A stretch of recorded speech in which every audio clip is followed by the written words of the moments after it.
Asalamu alaykum wa rahmatullahi wa barakatuh. We had one Dawah training in person. MashaAllah, we invited a highly knowledgeable person in Islam for us to tell us all about how to be a good da'i and the meaning of da'i, someone who is doing dawah. We already discussed that dawah is about calling each other as Muslims to the right path, to Allah, to Islam, and also calling people who are not Muslims to this path.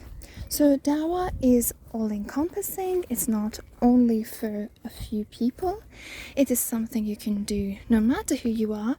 And in fact, it is something that we do every day without realizing, by putting on your different types of Muslim dress, by saying Bismillah, speaking to people about Islam when they know that you're a Muslim and they ask you questions. But it's in your general behavior as a human being. How do you act and behave when it comes to your neighbors, your teachers, your friends, Muslims and non-Muslims? We know that each of us are on this path towards Allah. We're at different stages. Showing a good and positive example whilst being friendly and accepting of everyone, no matter which stage they are on, is very helpful. It can really motivate someone to do even better things on the path of Allah.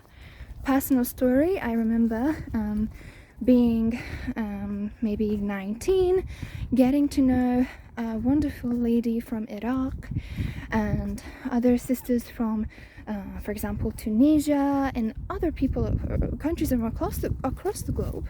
But seeing women wearing their abaya in a non-Muslim country where at that time we faced a lot of kind of, I would say racism, but relation to Islam, because they kind of just imagined that if you're Muslim, you're Arab and you're a migrant, and it was a whole issue. And we faced a lot of backlash for being Muslim and visibly Muslim. But seeing those women, mashallah, they just wore their abayas because it was the most normal thing for them. They do that all of the time anyway. It didn't make a difference to them that they were in a non-Muslim country, because they just do it for the sake of Allah, no matter where they are.